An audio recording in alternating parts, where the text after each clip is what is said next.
At the beginning of the movie, we meet a 16-year-old boy named Mark who is hanging out at a party with his friends. Like every teenager ever, Mark is less interested in the snacks and more interested in finding the love of his life.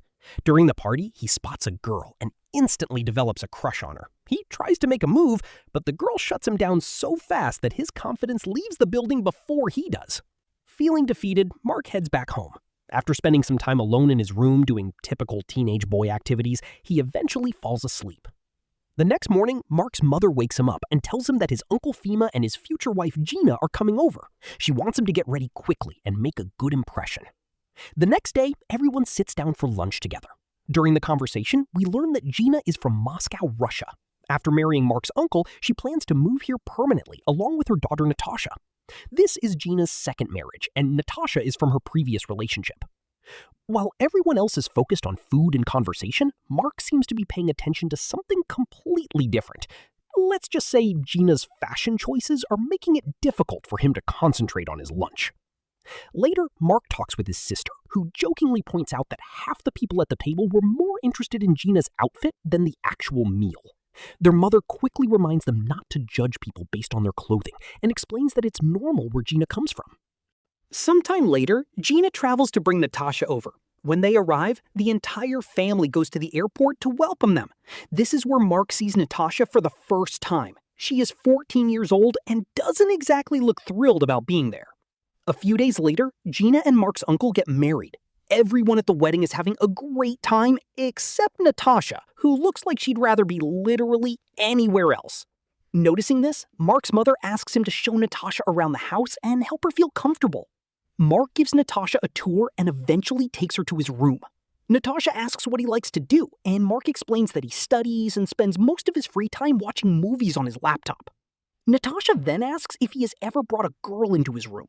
Mark nearly short circuits after hearing such a bold question. He reminds her that they're technically family now. Natasha immediately dismisses the idea and says she doesn't consider him her brother because she believes her mother only married his uncle for financial reasons.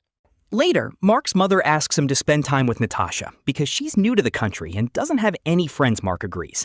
Although deep down, he already knows that Natasha is unlike anyone he has ever met. The following day, Mark visits Natasha's house. Gina tells him that Natasha prefers being alone and can be difficult sometimes. She asks him not to take it personally if Natasha gets upset. Soon afterward, Natasha gets into an argument with her mother and storms outside. Mark follows her and asks what happened. Natasha says she's tired of her mother and hates how boring her life has become since moving here. Before leaving, Natasha tells Mark she'll come see him the next day. Later, Mark introduces Natasha to his friend Rufus. Natasha asks questions about him, and Mark explains that Rufus's parents are divorced and that he spends a lot of time on his own. The three spend some time together, and Natasha gradually starts becoming a bigger part of Mark's everyday life. The next day, Natasha visits Mark while he's studying. After talking for a while, they decide to go for a bike ride around town. During their outing, Natasha discovers that Mark occasionally hangs out with friends who enjoy bending a few rules. Curious as always, she immediately wants to know more. As they continue spending time together, the bond between them grows stronger. Natasha becomes more comfortable around Mark, and Mark starts seeing a side of her that nobody else seems to understand. One day, while using Mark's laptop, Natasha accidentally discovers some embarrassing things he forgot to hide. Instead of making fun of him, she laughs it off and uses the opportunity to tease him. Their conversations become more personal, and Natasha eventually opens up about her difficult past. She reveals that she made several bad decisions when she was younger, and that most of her problems with her mother started because of those choices. For the first time, Mark begins to understand why Natasha is always angry and rebellious. As the days pass, the two become inseparable. They spend nearly all their free time together, going on adventures, sharing secrets, and creating memories. Before long, their friendship develops into something much deeper. Eventually, Mark's uncle and Gina leave town for a few days, and Natasha stays nearby. One evening, after talking for hours, Natasha admits that she feels happier with Mark than she has in a very long time.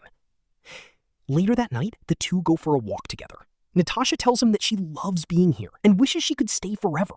Mark assures her that she belongs here just as much as anyone else. During the conversation, Natasha drops a bombshell. She claims that her mother has been secretly seeing another man and that she already told Mark's uncle about it. Unfortunately, he refused to believe her. A few days later, Gina and Mark's uncle return. They tell Natasha it's time to come home, but Natasha refuses. She insists on staying where she is. This leads to a massive argument. Gina accuses Natasha of crossing boundaries and behaving irresponsibly. Natasha completely loses her temper, and the situation quickly spirals out of control. Thankfully, the adults step in before things get any worse. In the end, Natasha is forced to leave with her mother. The next day, Mark visits Gina and apologizes for everything. Gina tells him that none of this is his fault.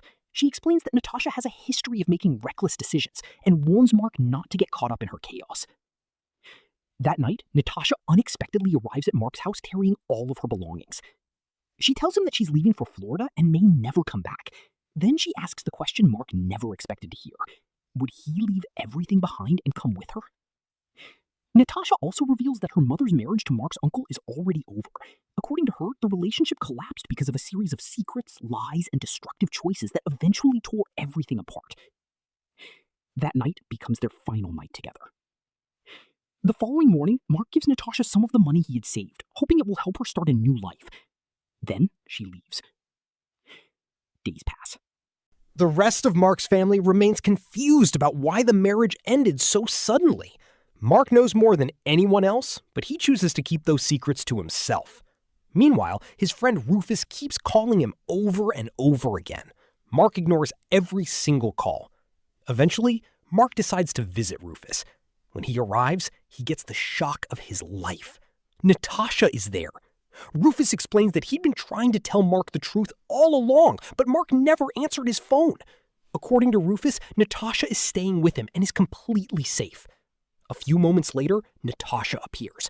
The look on her face tells Mark everything he needs to know.